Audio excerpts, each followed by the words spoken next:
La deuxième session ordinaire de l'Assemblée nationale a été officiellement ouverte aujourd'hui, alors que le président de l'Assemblée nationale a évoqué dans son discours le travail réalisé par le gouvernement. Les députés ont rappelé que ce n'était pas leur rôle de rendre compte des actions de ce dernier, mais celui du Premier ministre. Face à la crise énergétique aiguë dans le pays, pourquoi les dirigeants ne décident pas d'exploiter le gisement de Timrur, se demandent les observateurs. L'exploitation du fioul lourd de Timrur pourrait générer des revenus atteignant jusqu'à 20 millions d'alliages par malgache si les dirigeants en avaient la volonté, a déclaré aujourd'hui un expert en exploitation pétrolière. Dans l'actualité internationale, Israël a mené de nouvelles frappes dans l'est et le sud du Liban, un fief du Hezbollah, après que le Premier ministre israélien a juré de continuer à frapper sans pitié le mouvement libanais pro-iranien, son ennemi juré.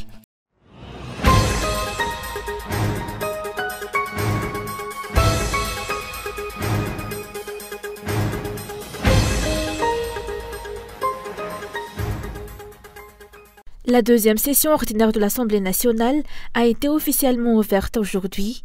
Parmi les lois importantes qui seront débattues au cours de cette session figurent la loi sur le climat et le projet de loi de finances pour l'année 2025. Dans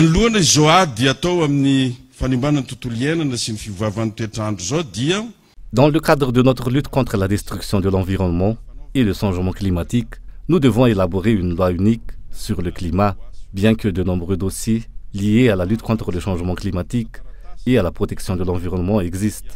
Leur application est souvent entravée par leur disparité. Le moment est donc venu de promouvoir une grande loi unifiée sur le climat.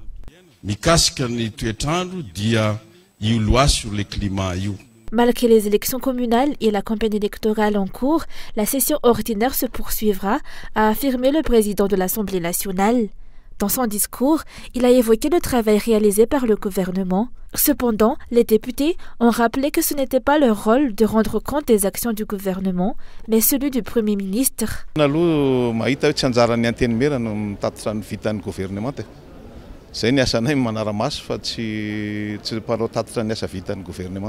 pense qu'il n'appartient pas à l'Assemblée nationale de rendre compte des actions du gouvernement.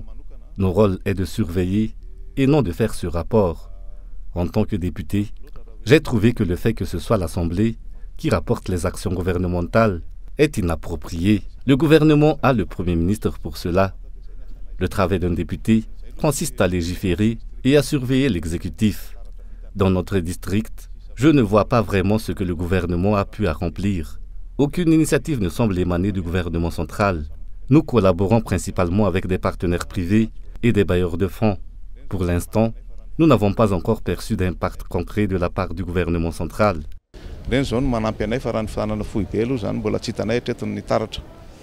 Selon l'article 60 de la Constitution, l'Assemblée nationale se réunit régulièrement 2 fois par an. Chaque session est limitée à 60 jours. La première session débute le premier mardi de mai, ainsi que la deuxième, qui s'ouvre le 3e mardi d'octobre, est principalement consacrée au vote de la loi régissant les finances publiques. Très peu d'ambassadeurs et de diplomates ont assisté à l'ouverture de cette deuxième session ordinaire de l'Assemblée nationale.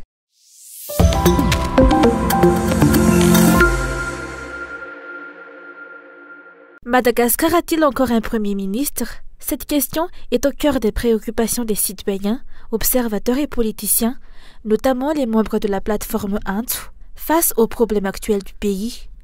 Le Premier ministre Christian Tse, en tant que chef du gouvernement, est responsable de la mise en œuvre de la politique nationale, de la gestion des affaires courantes et de la supervision du système administratif. Pourtant, son silence prolongé suscite de nombreuses interrogations. Chargé de coordonner le travail des ministres et de prendre avec le président les décisions majeures, il est aujourd'hui absent de ses fonctions, renforçant ainsi les soupçons de la majorité sur le fait qu'il ne joue plus qu'un rôle symbolique.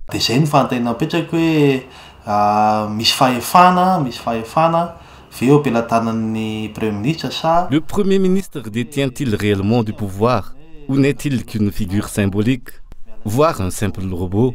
En tant que chef de l'exécutif, il devrait incarner une vision, proposer des solutions et non se contenter de suivre les directives. Avec ses responsabilités et son autorité, il est censé élaborer des stratégies pour redresser le pays. C'est cela que l'on veut souligner. Quelle est la véritable place du Premier ministre? Où sont les solutions qu'il apporte? Même s'il est un représentant nommé, en tant que serviteur du peuple, ce dernier attend de lui des solutions.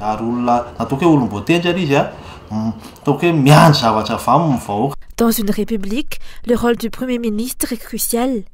En tant que chef du gouvernement, il devrait jouer un rôle plus visible dans la recherche de solutions aux problèmes actuels du pays. En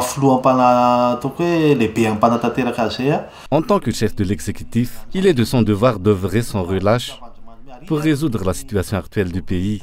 S'il prétend agir en silence, ce n'est plus le moment pour cela, car gouverner un pays implique non seulement des actions concrètes, mais aussi la gestion de l'état d'esprit de la population.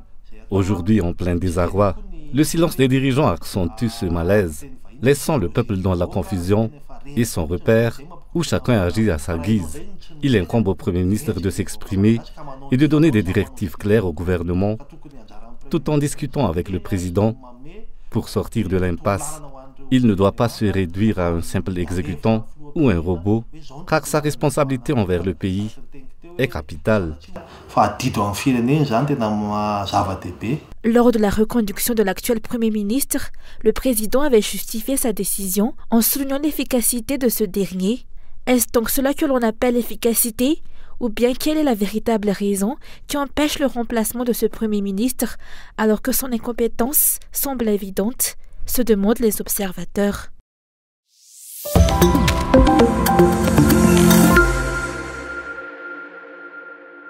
L'exploitation du fioul lourd de Timrur pourrait générer des revenus atteignant jusqu'à 20 millions d'ayars par malgache, si les dirigeants en avaient la volonté, a déclaré aujourd'hui le professeur Jonis Soulouf, expert en exploitation pétrolière. Il a souligné qu'il est tout à fait possible de tirer parti de ces ressources sans que Madagascar ait à dépendre de prêts étrangers. Timrur possède 5,5 milliards de barils de fioul lourd et si 1,7 milliard de barils pouvaient être exploités, cela pourrait rapporter jusqu'à 102 milliards de dollars.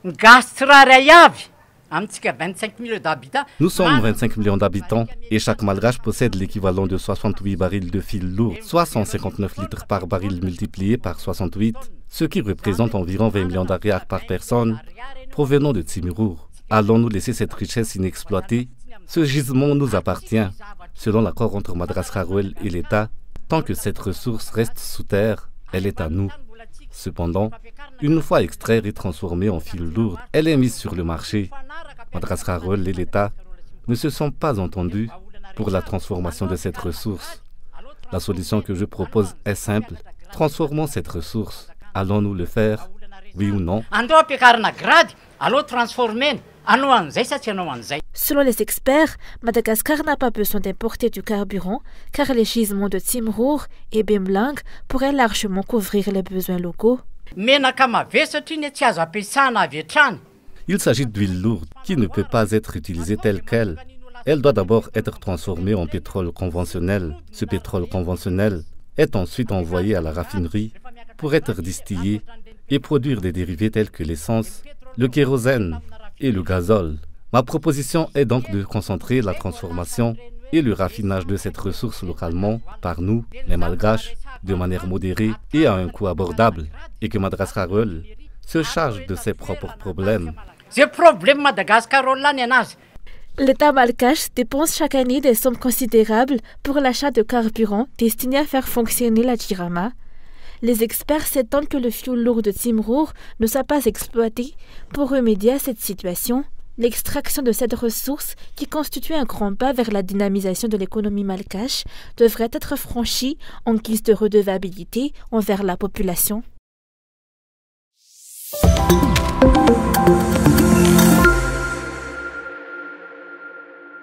Les files d'attente aux agences de la Jirama pour le paiement des factures sont actuellement très longues.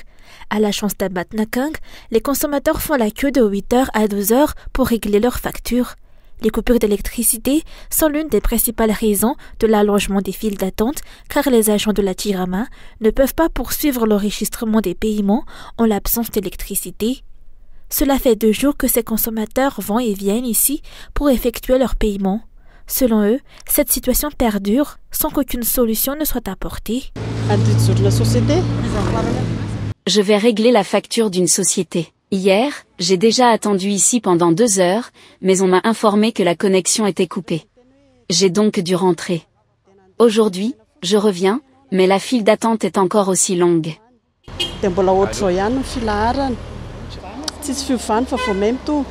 En outre, les consommateurs ont déploré que bien que l'électricité ne soit pas disponible 24 heures sur 24, le montant des factures ne change pas. Malgré leurs difficultés, ils se voient dans l'obligation de régler leurs factures à temps, de peur de subir la sanction de 5%.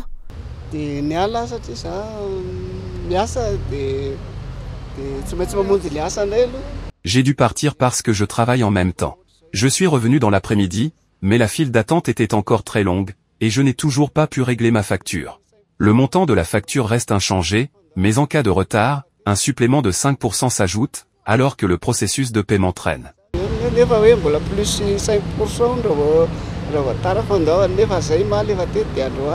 Jusqu'à présent, les promesses des dirigeants concernant l'augmentation de la production d'électricité dans le pays demeurent sans effet et les Malgaches continuent de subir les conséquences de cette insuffisance.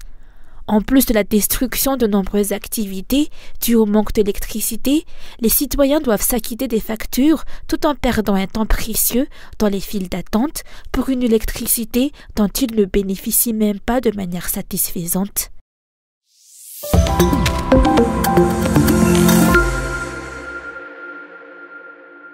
Le réseau de détournement foncier dans le pays est bien établi et dispose d'une stratégie spécifique.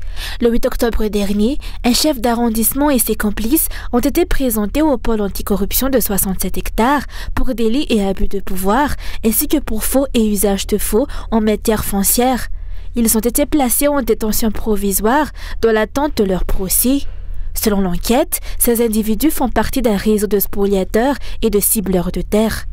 Leur mode opératoire est le suivant. Ils commencent par identifier le terrain qu'ils souhaitent acquérir. Ensuite, ils cherchent une personne ayant un lien avec cette parcelle. Ils tentent alors de gagner la confiance de cette personne et de convenir avec elle en secret des modalités d'obtention du terrain. Pour ce faire, ils élaborent un faux acte de notoriété en collaboration avec le chef d'arrondissement et l'inscrivent au registre officiel et en lien avec l'acte de vente. Une fois que la personne liée au terrain possède ce faux acte de notoriété qui prétend qu'elle en est l'unique héritière, elle procède à la vente du terrain au spoliateur. Ce dernier peut ensuite faire enregistrer le terrain à son nom auprès du service des domaines. De nombreuses localités, comme Anusbe dans le district d'Avarajan, ont été touchées par ces pratiques. Depuis plus de 20 ans, les propriétaires fonciers ont sollicité une prescription acquisitive de leur terrain auprès du domaine d'Avarajan, mais n'ont jamais reçu de réponse. Par la suite, ils ont été choqués de découvrir que leur terrain était enregistré au nom d'autres personnes. Certaines personnes ont fait une demande pour exploiter le terrain et le Funkuntan leur a accordé l'autorisation de réhabiliter la propriété en briques. Comme on peut le constater, certains ont terminé leurs travaux, tandis que d'autres sont encore en cours. Pour certains, les documents sont en attente de traitement. Cependant, plus tard, le frère d'une femme occupant l'une des propriétés est venu s'installer ici. Il a revendiqué l'intégralité des 22 arts comme étant de sa propriété. Cette situation a alerté les habitants. Certains, ayant les moyens, ont pu continuer les démarches, tandis que d'autres, moins bien informés, craignent les démarches administratives. En conséquence, seules 2 ou 3 personnes ont porté l'affaire au Bianco, ce qui a abouti à la détention provisoire à Antamour.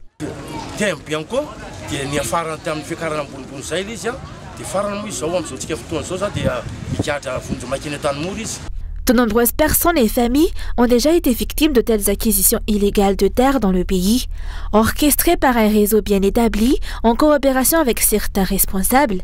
Par ailleurs, les démarches liées à la demande de titres ou au transfert de propriété par héritage, vente, donation et partage posent également des problèmes dans le domaine foncier. Ces difficultés sont exacerbées par l'obsolescence de certains statuts fonciers, tels que les terrains titrés au nom des colons, ainsi que par l'inachèvement de certains cadastres.